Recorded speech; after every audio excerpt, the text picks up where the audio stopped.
श्री स्वामी समर्थ। नमस्कार, मी मंगल तुम्हा सर्वांचं नवीन एका व्हिडिओमध्ये अगदी मनापासून खूप खूप स्वागत करते। चैत्र शुद्ध प्रतिपदा हा दिवस आपण गुढीपाडवा म्हणून साजरा करतो। तर या दिवशी विजयाचे प्रतीक म्हणून घराच्या अंगणात गुढी उभारली जाते। गुढी ही आनंदाचे, मांगल्याचे, सौख्य समाधानाचे आणि चैतन्याचे प्रतीक मानले जाते। तर आजच्या व्हिडिओमध्ये मी तुम्हाला योग्य पद्धतीने गुढी कशी उतरवायची आणि कोणत्या वेळेत उतरवायची आणि गुढी उतरवताना गुढीला कोणती प्रार्थना करायची, कोणता मंत्र म्हणायचा, गुढीसाठी वापरलेल्या सर्व साहित्यांचं काय करायचं, तसेच गुढी उतरवण्याचा मुहूर्त हा दुपारपर्यंतच असल्यामुळे आपण गुढी नेमकी कधी उतरावी अशी संपूर्ण माहिती तुम्हाला आजच्या व्हिडिओमध्ये मी देणार आहे। त्यासाठी व्हिडिओ शेवटपर्यंत पहा। चॅनलवरती नवीन असाल तर चॅनेलला नक्की सबस्क्राइब करा। लगेचच व्हिडिओला सुरुवात करूयात। तर सर्वात आधी आपण पाहूया गुढी कधी उतरायची।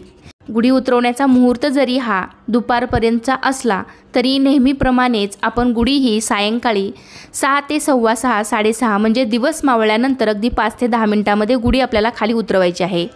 कारण आपल्याकडे हिंदू संस्कृतीमध्ये कोणताही सण हा उदय तिथीप्रमाणे आपण साजरा करतो। तर आपण सकाळी गुढी उभा करून तिची पूजा केलेली आहे। तर तशीच अगदी योग्य पद्धतीने सायंकाळी सुद्धा 6 6:15च्या दरम्यान गुढीचा मुहूर्त जरी दुपारपर्यंतचा असला तरी सायंकाळी 6 6:15च्या दरम्यान गुढी ही आपल्याला खाली उतरवायची आहे। तर दिवस मावळला की अगदी 5 ते 10 मिनिटांमध्ये तुम्ही गुढी खाली उतरवायची आहे। खरे तर आपल्याला सूर्योदयावेळी गुढी उभारायची असते आणि सूर्यास्तावेळी गुढी ही खाली उतरायची असते। कारण असे मानले जाते की गुढीपाडव्याला ब्रह्मांडातील प्रजापती लहरी पृथ्वीवर मोठ्या प्रमाणात पाठवल्या जातात आणि त्या लहरी स्वतःकडे खेचून घेण्याचे काम हे गुढी करते।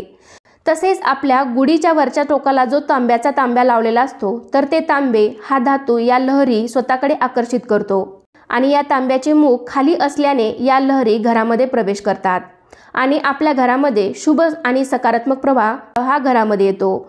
त्यामुळे घरामध्ये सुख, शांती, समृद्धी नांदते अशी मान्यता आहे। आणि पुढे याच तांब्याच्या तांब्यामध्ये पाणी पिल्याने आरोग्य निरोगी राहते। गुढी हे दैवी शक्तीचे प्रतीक आहे, तर त्यामधील कलश हे पूर्णत्वाचे प्रतीक आहे। सूर्योदयाला गुढी उभारल्यानंतर प्रजापती लहरी वेगाने तांब्याच्या कलशामध्ये व वेळूच्या काठीमध्ये येतात आणि सूर्यास्ताच्या वेळी प्रजापती लहरी ह्या संपतात। तेव्हा ब्रह्मदेवाची पूजा करून ओम ब्रह्मध्वजाय नमः असे म्हणून नमस्कार करून गुढी खाली उतरवली जाते। आपण जेव्हा गुढी उतरवून घरामध्ये आणतो तर कलशामधील प्रजापती लहरी घरामध्ये प्रवेश करतात। यामुळे आपल्या घरामध्ये सुख, शांती, समृद्धी, आरोग्य नांदते आणि आपण गुढीपाडव्याच्या दिवशी मुख्य दरवाजावरती आंब्याच्या पानांचं लावलेलं तोरण हे मांगल्याचं प्रतीक आहे। गुढी आपल्याला सूर्योदयाच्या वेळी उभी करायची असते। सूर्योदय झाल्यानंतर तुम्ही अर्ध्या तासाच्या आत गुढी उभी करू शकता। शक्य होईल तितक्या सकाळी लवकर गुढी उभी करावी आणि सूर्यास्तानंतर लगेचच 5 ते 10 मिनिटांमध्ये गुढी ही आपल्याला खाली उतरवायची आहे। कारण सूर्यास्तानंतर वातावरणामध्ये 1 ते 2 तासात वाईट शक्ती या कार्यरत होऊ लागतात। जर सूर्यास्तानंतर बराच वेळ गुढी ही उभी असेल तर त्यात वाईट शक्ती प्रवेश करू शकतात। त्या वाईट शक्तींचा आपल्याला त्रास होऊ शकतो। म्हणूनच सूर्यास्त झाला की 5 ते 10 मिनिटांमध्ये गुढी ही खाली उतरवायची आहे। आपण जेवढ्या आत्मीयतेने गुढी उभा करतो तेवढ्याच आत्मीयतेने आपल्याला गुढी खाली उतरवायची आहे। गुढी खाली उतरवण्यापूर्वी गुढीची पूजा करायची आहे। तर सर्वात आधी आपल्याला आरतीचे ताट करून घ्यायचं आहे। आरतीच्या ताटामध्ये साखरेची वाटी, अक्षता, हळद कुंकू, निरांजन आणि अगरबत्ती घ्यायची आहे। सगळ्यात आधी गुढीला हळदी कुंकू लावायचा आहे, धूप दीप ओवाळायचा आहे, आरती ओवाळायची आहे आणि यावेळी तुम्हाला साखरेचा नैवेद्य दाखवायचा आहे किंवा तुम्ही जो काही गोडाधोडाचा पदार्थ बनवला असेल तर त्याचाही नैवेद्य दाखवला तरी चालेल।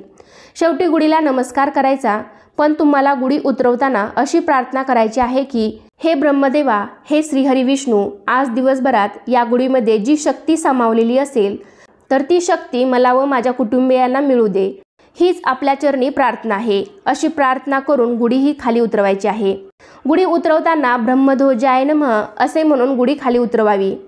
गुढी उतरून ती आपल्या घरामध्ये आणायची। असे केल्याने कलशातील प्रजापती लहरी या आपल्या घरामध्ये प्रवेश करतात आणि त्यामुळे खूप सकारात्मक प्रभाव पडतो।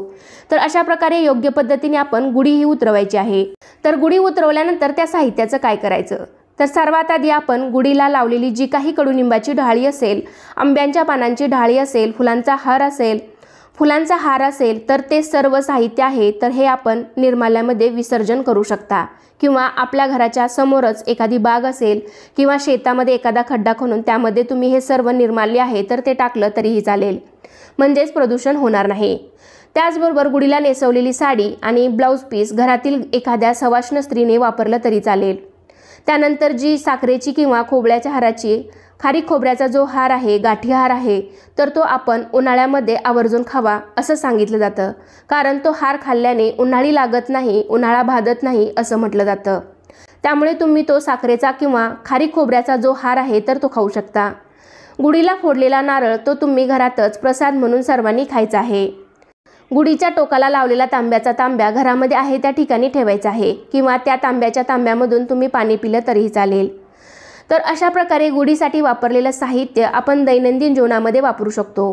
तर अशा पद्धतीने आजच्या व्हिडिओमध्ये मी तुम्हाला गुढी कशी उतरवायची हे योग्य पद्धतीने सांगितलेलं आहे। तर कसा वाटला तुम्हाला आजचा व्हिडिओ नक्कीच कमेंटद्वारे सांगा। व्हिडिओ आवडला असेल तर व्हिडिओला लाईक करा, तुमच्या फ्रेंड फॅमिलीमध्ये शेअर करायला विसरू नका, आणि असे छान छान माहितीपूर्ण आपल्या सणावारांशी रिलेटेड व्हिडिओ पाहण्यासाठी आजच आपल्या चॅनेलला सबस्क्राईब करा। चला तर पुन्हा भेटूया अशाच एका माहितीपूर्ण व्हिडिओमध्ये। तोपर्यंत सर्वांना श्री स्वामी समर्थ। धन्यवाद।